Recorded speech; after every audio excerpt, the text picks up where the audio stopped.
Luego de afrontar la falla técnica que se prorrogó desde las 4:08 hasta las 4:45 de la tarde, proseguimos con el testimonio de la doctora Norela Costo Tenorio. Señor defensor, si ya precisa el momento en que quedó salvada la grabación, por favor, prosiga. Sí, señores magistrados, muchas gracias. Pues, doctora, nos estaba haciendo alusión a la indemnización justa. ¿De dónde saca usted esa afirmación? Estas afirmaciones. El micrófono, El micrófono, doctora, por favor.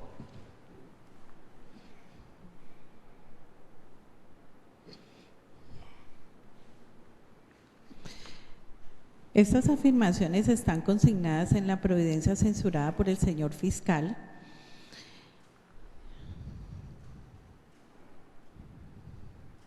En la referencia que se hace dentro del texto de la misma de la sentencia C-1074 del 2002 de la Corte Constitucional. Bien, está ese principio allí. Le pregunta la defensa. Allí en el reproche de prevaricación aparece, doctora Norela, que la cuantificación de un establecimiento de comercio es incompatible, eso es lo que dice ahí, con el avalúo de un inmueble con fines de expropiación. ¿Podría explicarle a la sala si eso es incompatible o no lo es? El establecimiento de comercio, la cuantificación con relación a la indemnización. No es incompatible si se tiene en claro que en el proceso de expropiación debe existir una cuantificación por factor de indemnización. Y según las sentencias de la Corte Constitucional… Entonces, perdón que la interrumpa, discúlpeme, doctora, y lo siento, pero me toca darle claridad a esto. No es compatible, perfecto. ¿Cuál es el fundamento jurídico para que usted explique y haya aceptado en su auto que no existe esa incompatibilidad?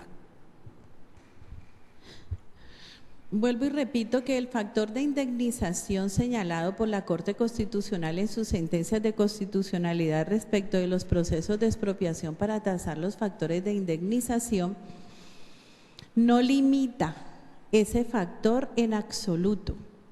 Inclusive, ni siquiera dentro de la censura que hace el señor fiscal establece ninguna norma, ni siquiera hace mención ni énfasis a por qué o en dónde existe de que esos factores o esos rubros que él censura incluidos dentro de las pericias son incompatibles. ¿Qué norma y en qué norma se sustenta?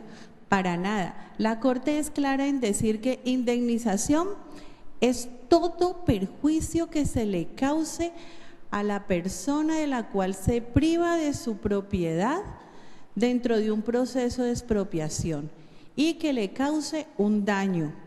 Clarísimo y textual lo determina. Inclusive, es tan amplia la Corte Constitucional al tratar este tema que dice de que en caso de que no haya forma de comprobar el lucro cesante, se puede indemnizar con base partiendo del valor comercial del bien, porque dentro de los procesos de expropiación no puede existir expropiación sin factores de indemnización. Bien. Entonces, dentro del factor de indemnización se entiende que se comprende todo lo que conlleva un perjuicio al momento de expropiarse un inmueble a un particular. Esa es una fuente. Le pregunto, ¿existe con relación a los procesos de expropiación y, por supuesto, teniendo presente los avalúos, las pericias, una tarifa legal que excluya, una prohibición legal que excluya más allá de la indemnización por la expropiación del inmueble? ¿Existe una prohibición que vete o le impida al juzgado cuantificar otros rubros? No, no existe. En la ley 388 de 1997 está vedado ir más allá de la cuantificación del bien inmueble expropiado. No, la ley 388 de 1997, en lo que refiere al trámite del proceso de expropiación por vía judicial, la única norma que contempla es el artículo 62. Y en su artículo 62, en uno de sus ítems, dicen que el factor de indemnización debe comprender un daño emergente y un lucro cesante, y no hace énfasis ni prohibiciones de ninguna clase que compete o que comprende ese factor de indemnización. Por eso hay que acudir a las sentencias de constitucionalidad que existen para el tema. Y también ha sido mencionado en la acusación, y ya la doctora ha hecho alusión a eso. ¿Existe ese veto o esa prohibición en el contenido del decreto 1420 de 1998? Tampoco, no existe. Ya. ¿Y en el artículo 58 de la Constitución? El artículo 58 de la Constitución Nacional, precisamente dentro de estas sentencias de constitucionalidad, es el estudio que hace la Corte Constitucional sobre la extensión y las garantías que deben operar dentro de un trámite de expropiación en beneficio de los particulares, dada la condición en la cual se priva al propietario que legítimamente ha adquirido una propiedad del desprendimiento de su bien.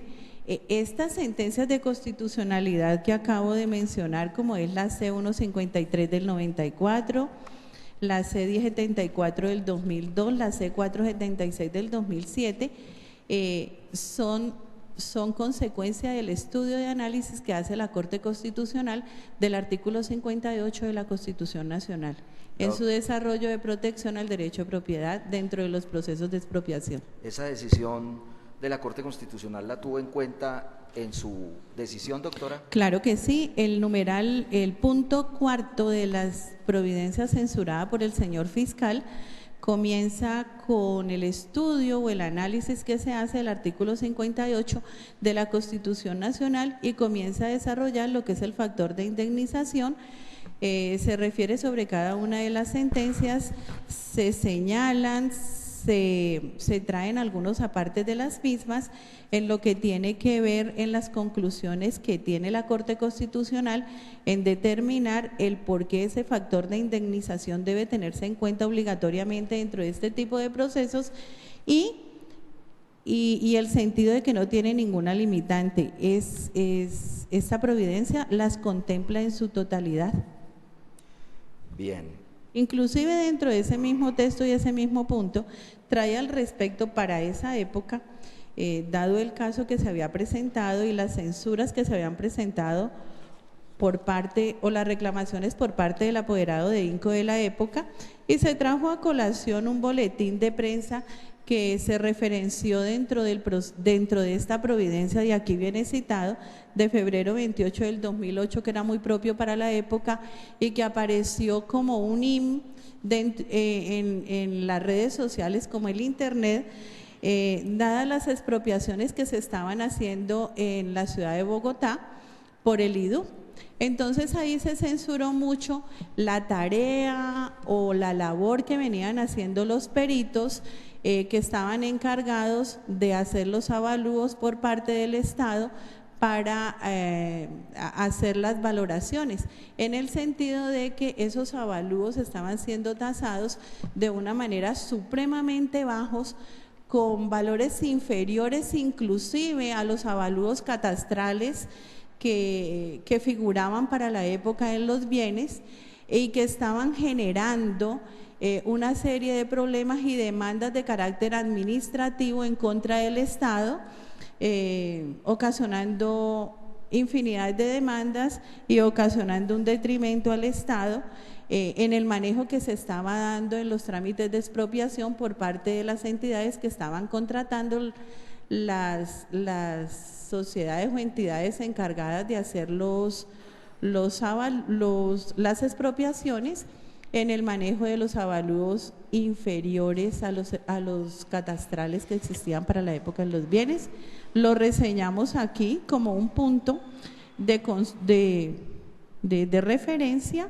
¿Puede especificar en qué folio de esta providencia que estamos explicando? En la providencia censurada está en la página 12 y 13, y se transcribieron los puntos que fueron motivo de censura y que aparecieron en el internet para la época según los trámites de expropiación que estaba haciendo el IDU. Ese boletín del IDU, ¿usted recuerda, doctora, y ahí en su auto, por supuesto, a qué sentencia hacía alusión de la Corte Esto Constitucional? hacía alusión a la sentencia C476 del 2007. Bien. Continuemos con el cuarto punto, doctora, de los hechos.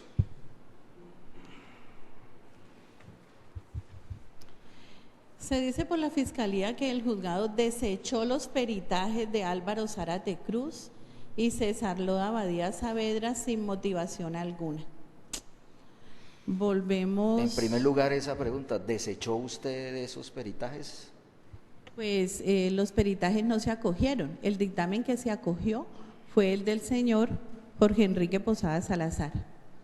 ¿Y por qué no el de Álvaro Zárate Cruz y el de César Loda Abadía Saavedra? Bueno, el del señor Álvaro Zárate Cruz, según aquí en los textos de la Providencia, no se acogió porque él había hecho, y ese fue el motivo de la objeción, había hecho un avalúo única y exclusivamente sobre el área total del predio, y esa no era la requerida en expropiación, o sea, era un dictamen que de entrada tenía que desecharse.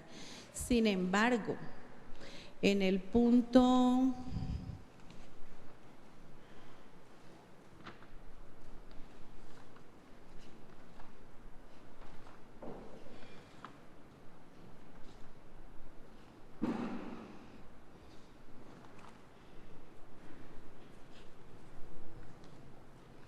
Sin embargo, en la página 8 de la Providencia aparece la valoración integral y de manera global que se hace de todas las experticias practicadas en este trámite para hacer referencia a qué pasó en cada una de ellas y que en verdad de forma integral acogieron las legislaciones pertinentes que las regulaban, cuál era el decreto 1420 del 98, las resoluciones 1463 del 93 y la 762 del 98, que tanto venía manifestando el apoderado de INCO, que no se habían aplicado dentro de las experticias. O sea, sí hubo una valoración y posteriormente se hizo una valoración sobre por qué se acogía la experticia del señor Jorge Enrique Posada Salazar.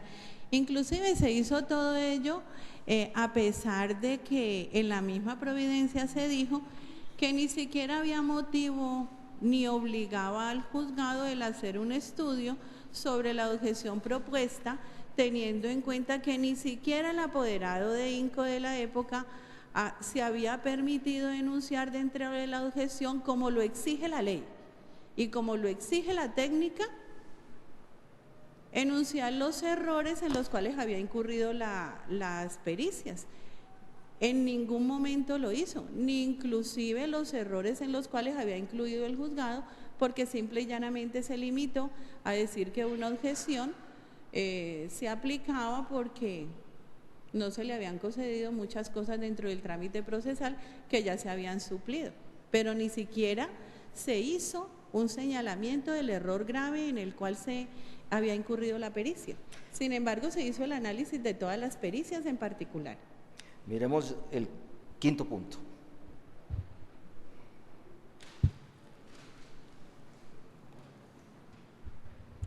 Se dice por la Fiscalía que el juzgado acogió el dictamen pericial de Jorge Enrique Posada Salazar sin ninguna razón ni motivación.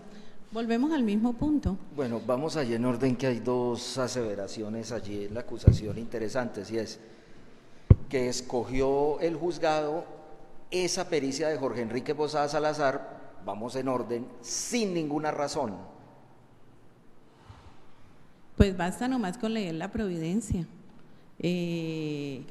Tenemos allí razones jurídicas en su Providencia. Las razones jurídicas que se deben tener para acoger una pericia o una experticia, para acogerla como definitiva, es que la misma se haya ajustado a las normas propias que exigen su elaboración, para el caso la reglamentación del IGAD, y en la providencia se dice textualmente que esa pericia contenía los puntos y contenía todo el protocolo de las resoluciones que exige el IGAD para la elaboración de las experticias, inclusive sustentadas debidamente. Más aún si se tiene en cuenta que la objeción que se formuló pone de frente a las experticias elaboradas dentro del proceso la elaborada por la lonja de propiedad raíz por la entidad INCO al momento de la fase de enajenación voluntaria, invocando palabras menos o más en su escrito de objeción, que esa era la idónea porque se ajustaba a la reglamentación que para los casos de las experticias exige el IGAD. En esta providencia se le dice al apoderado que ello no es cierto, que si bien se revisa esa experticia elaborada por la lonja de propiedad raíz, ella no se ajusta para nada a los parámetros legales que se requieren para una experticia dentro de un proceso judicial, inclusive para ninguno, si es extra. Porque si bien se observa y en el expediente está, porque la Fiscalía trajo la copia del expediente, esa experticia que aparece allí anexada a la demanda de expropiación, lo único que hace es referir el acuerdo 762 de 1998 y así peladitamente y huérfanamente lo enuncia. Dice enuncios o hace referencia o se sustenta esta experticia en el acuerdo 762 de 1998. Pero si aquí, señores magistrados, ustedes revisan todas las experticias que se elaboraron y la confrontan como hizo esta providencia con la que el apoderado de INCO refiere como la idónea, para nada, en absoluto, porque no invoca explicación de la más mínima de dónde saca los valores bajo los cuales sustenta su indemnización. Bien, con esa última precisión se agotó el punto 6. Doctora, por favor, pasemos al punto 6, que tiene que ver con la objeción presentada por el INCO. Eso ha quedado claro, solamente para mencionar la premisa fáctica y no más, eso ya quedó explicado. ¿Qué dice esa premisa? Dice que el juzgado no tuvo en cuenta con profundidad las objeciones efectuadas por el INCO al dictamen que se objetó y resolvió en este auto.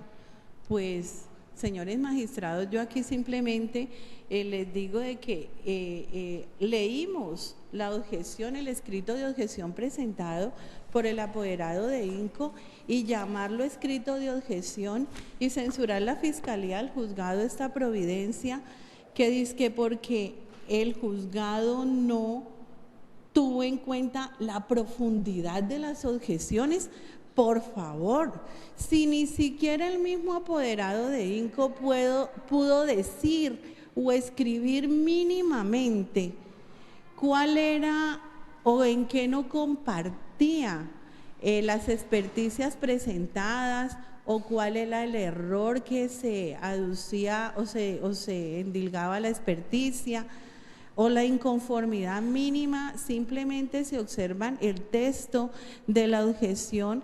El señor apoderado simplemente se limita a decir que a él no le parece, que él no comparte, inclusive que el juzgado no comparte la manera ni la forma como se tasaron inclusive los honorarios del perito, pero él no señala el error, no dice cómo. En las aclaraciones y complementaciones no se dirige a las experticias, no las enfoca. Él habla de otras cosas totalmente distintas a lo que en verdad competen al tema. Por tanto, esta censura es falsa. Y eso que acabo de decir lo tuvo la doctora en cuenta en el auto, lo plasmó en su auto. eso que acabo de mencionar en este Sí, auto. claro, aquí inclusive se le dice al apoderado, en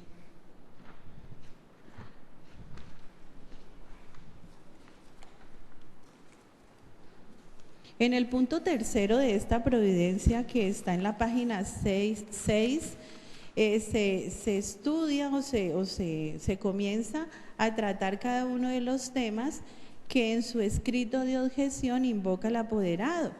Por ejemplo, en primer orden dijo que no se había aplicado, que fundamentaba su objeción en el desconocimiento del artículo 61 de la ley 388 del 97.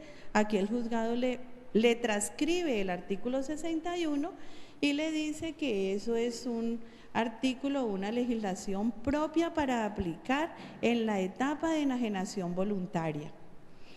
Le dice que respecto de la inconformidad que él presenta en su escrito de objeción sobre la entrega anticipada, que porque en verdad él hizo el depósito del 50% dentro del tiempo y respetando las exigencias del artículo 62, numeral 3 de la ley 388 de 1997, y el juzgado le explica cuál es el sentido del artículo, porque el apoderado dice que el juzgado ha hecho una indebida interpretación y que es mentira que no hay término para él allegar una consignación y tampoco hay término para él consignar. Entonces el juzgado aborda el tema.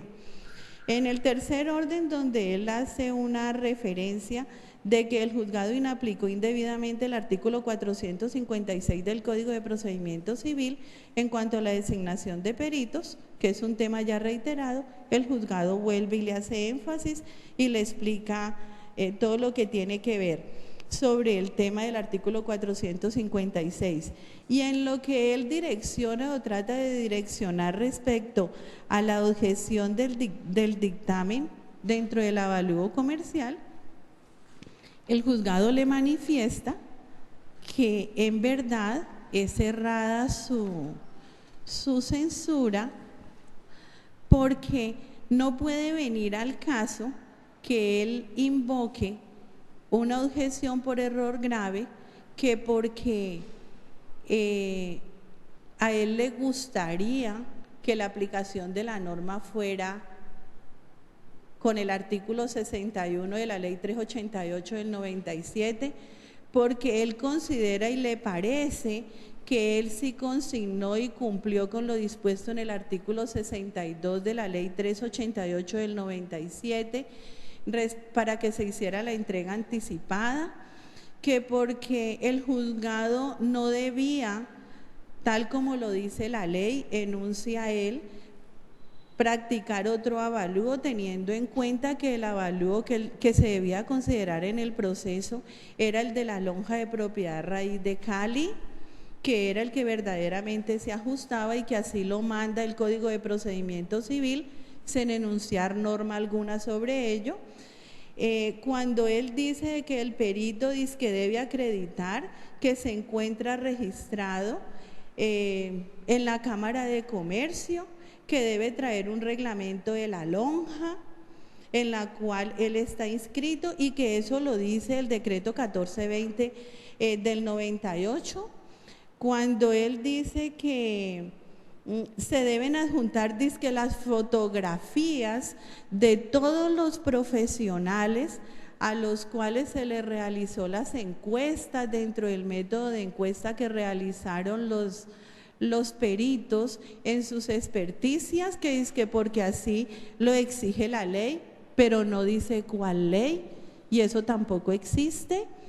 El juzgado le dice que todas estas exigencias que él aborda en todos sus escritos de aclaración y de complementación, en toda esta fase de las pericias o del trámite de contradicción del dictamen y en su escrito de objeción, en verdad no se ajustan para nada a lo que en realidad comprende un escrito de objeción, un escrito de aclaración o un escrito de complementación en esta fase de del desarrollo de los avalúos dispuestos dentro del proceso de expropiación. Este es un tema que trata, inclusive lo invita a que vuelva y lea y que se remita a los folios 108, 109, 155, 166, 214, 218, 238, 242 del cuaderno principal, temas todos estos que fueron tratados oportunamente y que ya se encuentran superados a esta época en la cual se encuentra el proceso. O sea que sí abordó el juzgado, a pesar de que el apoderado en sus escritos no se ajustó a las técnicas que se requieren mínimamente para presentar un escrito ante un despacho judicial. El juzgado, por respeto, abordó todo el tema y todas las reclamaciones e inconformidades que él consideró, y por tanto son falsas las apreciaciones y las acusaciones que hace la Fiscalía respecto de esta providencia. Miremos el punto 7, doctora, gracias. Señor defensor, Sí, el tribunal suspende la práctica de esta sesión del juicio para continuarla en el punto que usted acaba de señalar, para proseguirla el día de mañana en esta misma sala de audiencias a partir de las 10:15 de la mañana. Proseguimos entonces mañana este juicio oral. Gracias. 10:15 de la mañana. Quedan notificados en estrados las partes, los intervinientes y la señora testigo para que haga puntual asistencia a este acto. Gracias. Gracias. Gracias, señores magistrados.